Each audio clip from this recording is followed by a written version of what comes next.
السلام عليكم ورحمة الله وبركاته. أحبتي في الله، معاكم أختكم في الله مامة عمر وكريم. النهاردة بقى هنبعد عن الطبخ خالص وهنبعد عن الأكل خالص. هنعمل مع بعض روتين في المطبخ. هوريكم أنا بنظف مطبخي إزاي، علشان أي بنوتة كده جديدة شطورة تعرف تنظف مطبخها وتعمل الحاجات اللي هي بتبقى مستخبية كده، بقى التنظيفة اللي هي اللي بيقولوا التنظيفة الشتوية أو الصيفية أو أي حاجة انتوا تختاروها. تمام. أنا كان طبعا السجاد بتاع المطبخ محطوط، انا شلته ورحت غسلاه. انا ما كنتش بصراحه اصور معاكم، بس قلت تشجيعا لحد يكون كسلان كده زيي، يقعد فتره ما يعملش حاجه في المطبخ، فبالمره اصور واعملها معاكم كده واوريكم انا عملت ايه. ده مطبخي يا جماعه، ده المطبخ اهو، ده المطبخ بتاعي انا هوريه لكم. طبعا بقى انا بحاول علشان اصور واعمل معاكم لازم ابوظ المطبخ كله علشان اقدر ان انا فعلا اوريكم وافيدكم بالعميل. تمام. شوفوا منظر الشفاط. الشفاط طبعا متبهدل خالص خالص. وبصوا البوتاجاز بقى سبته لحد ما اشتكى.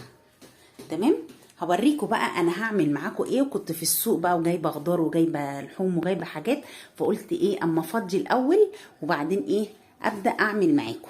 قلت اما اعمل كوبايه نسكافيه بقى واوريكم هنعمل ماشي. انا هخلص دلوقتي اللفت. انا جايبه لفت معايا بقى من السوق، وجايبه خس وجايبه حاجات من دي. قلت اما اغسلها بقى وانضفها.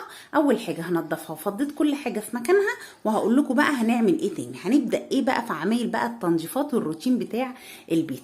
يلا بينا اوريكم هنعمل يلا بينا.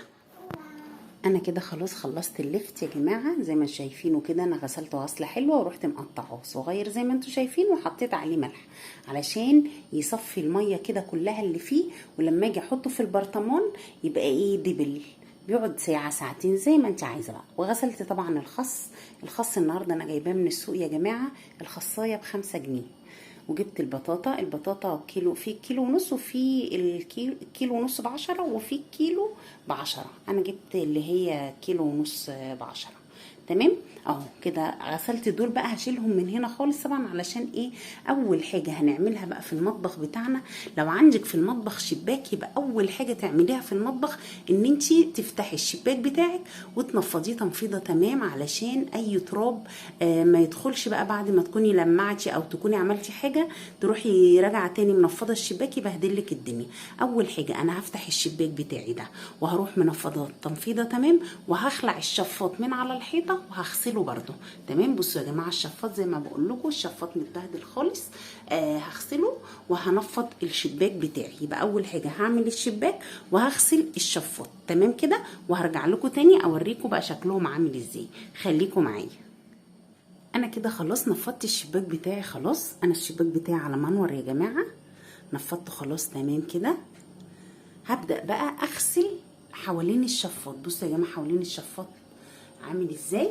انا هبدا بقى اغسل الحيطه اللي من فوق دي، هجيب السلم وهغسل الحيطه اللي من فوق دي، وهغسل الشباك بقى غسله تمام بالراحه كده. معاكي سلكه ناعمه وتبداي تغسلي بقى كل السيراميك اللي حوالينه. طبعا انا مش هعرف اوريكم وانا بغسله، بس كل اللي انا هستخدمه في غسيل الشباك او السيراميك، كل اللي انا هستخدمه انا معايا الباور ده يا جماعه. الباور دي ازازه الباور اللي معايا، برش على السيراميك كده منها، بتخلي السيراميك زي الفل. ومعايا صابون مواعين طبعا، ومعايا سلكه ناعمه علشان الشباك، ومعايا بقى سلكه خشنه علشان خاطر السيراميك الحتت الزيت اللي بتبقى موجوده اعملها بيها. هي دي كل اللي هعمل بيه، صابون مواعين والباور بتاعي والسلك. تمام كده. هنضف المكان دوت كويس وهرجع لكم تاني. خليكم معايا. بصوا يا جماعه انا خلاص خلصت الشباك وخلصت ناحيه الشباك. الدنيا بصوا بقت زي الفل ازاي. طبعا الفريزر بتاعي كان مليان تلج، فقلت بالمره وانا شايله السجاده اعمله بقى. بصوا يا جماعه التلج شلت الارفف بتاعته وغسلتها ورجعت الحاجه بتاعتها تاني فيها وحطيتها كده، وقلت اما اسيحها. اسهل طريقه لتسييح الفريزر ان انتي تشغلي المروحه بالشكل ده. تشغلي عليه المروحه مش هيكمل 10 دقايق هتلاقي التلج ده كله اتصفى. تمام. انا بقى هعمل تاني؟ اطلع طبعا على السلم بتاعي امسح كل اللي فوق، كل السيراميك اللي فوق هعمله. وطبعا هنا بقى المطبخ من فوق، المطبخ من فوق انا ببقى فرشه فيه مفارش او جرانين او اي حاجه من فوق علشان خاطر الاتربه هشيلها واغيرها، همسحها هشيل طبعا كل اللي فوق واحط بدل. تمام، يعني هخلص كل اللي فوق دوت بقى وهنزل لكم نشوف هنعمل ايه تاني. يلا خليكم معايا. ورجعت لكم بعد ما نزلت خلاص من فوق، خلصت كل الحاجه اللي فوق، كل حاجه اللي فوق انا عملتها.